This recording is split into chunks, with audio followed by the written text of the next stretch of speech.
Commitment. Kung paanong yung maliit na bagay, biglang lumaki or lalaki siya or gaganda siya, magiging successful, it's all because of commitment. Ito rin po ang in-address ni Pablo sa mga taga-Galatians nung nagsisimula po ang Christianity.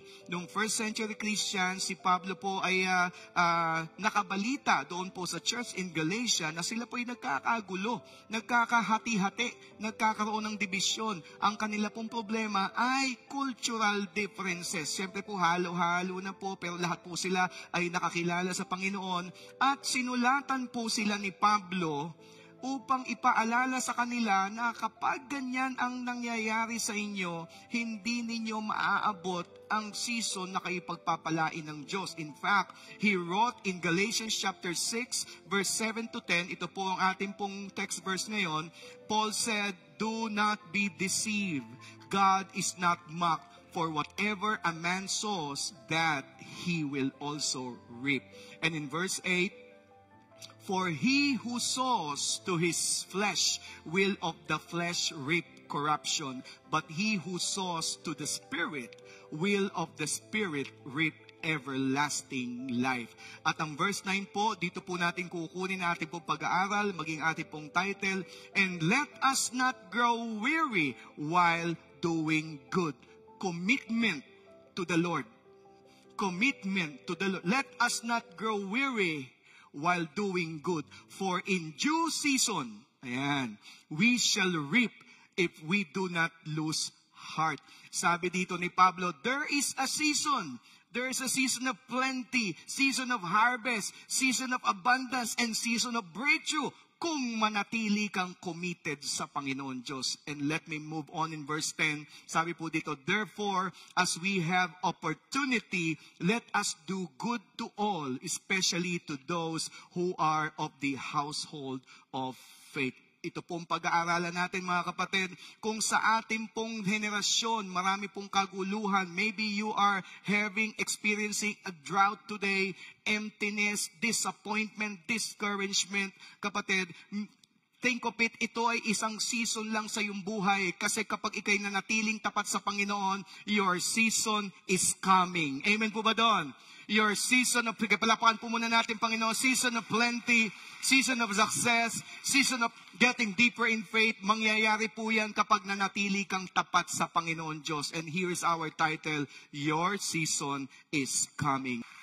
Paul was writing to the Galatian people because he is observing na kapag nagpatuloy ang kanilang pagkakahati-hati at pagkakawatak-watak, something might happen, they will fall back into sin.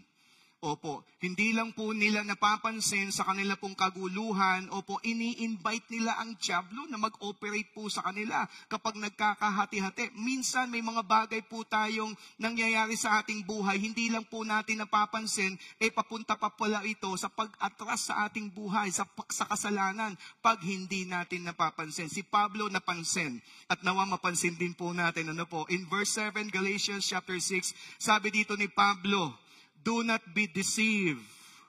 God is not mocked, for whatever man sows, that he will also reap."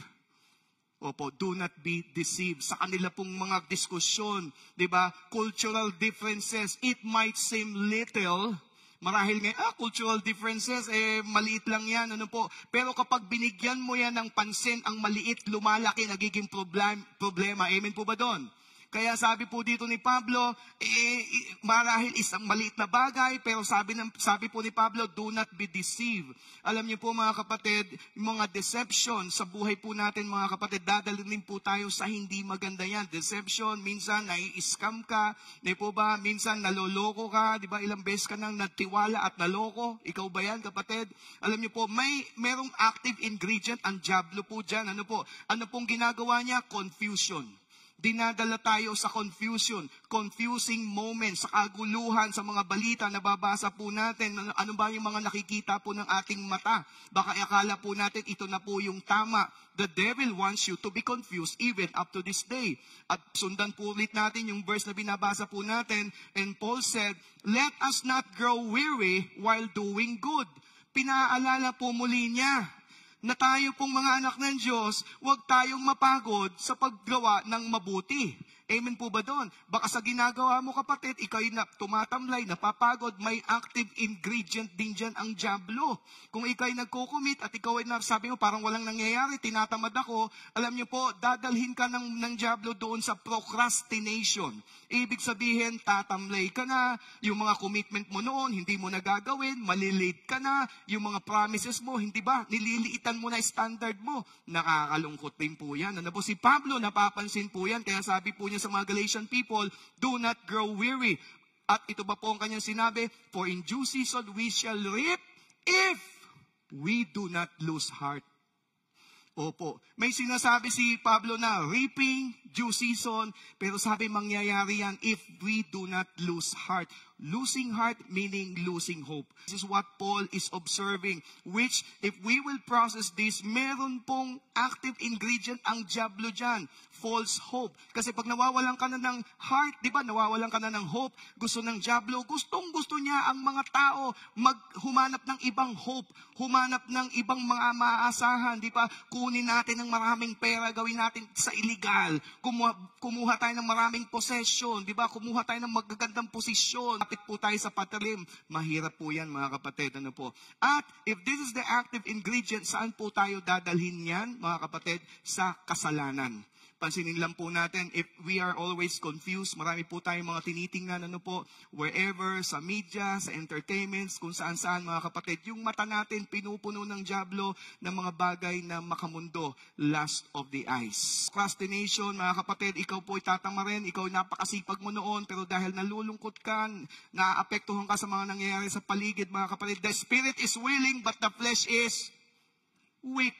Lust of the flesh naman yan. Ano po, when you are being tempted to do this, to open up the false hope, is the pride of life. Siyempre, iba na ang aasahan mo, hindi na po ang Diyos. Sa iba ka na kumakapit, iba na ang gusto mo, minsan sa mali mo pa ito nakukuha. Pero kapatid, gusto ko ipaalala sa iyo, kung ikaw ay nagko-commit sa Panginoon Diyos, sana pag tayo nag-commit sa Panginoon, ito rin ang maging dahilan para hindi po natin ito gawin. Confusion, procrastination, and false hope.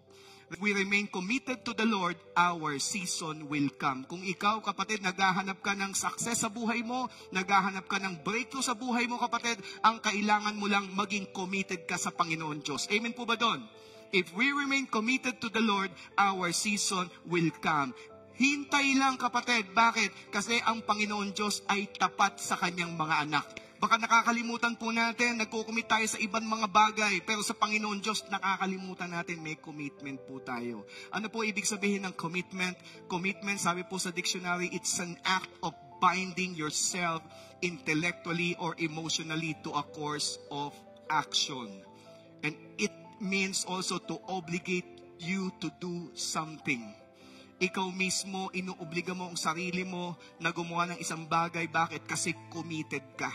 Di po ba? Nagko-commit ka. Hindi lamang po yan sa isip, maging sa puso, maging sa gawa.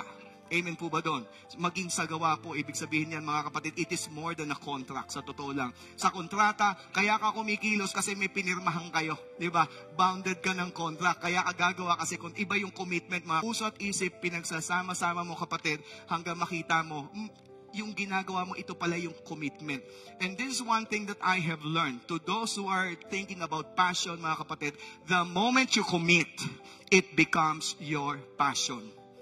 The moment you commit, it becomes your passion. Hindi ka natatakot mag-step into that passion, to step into that commitment.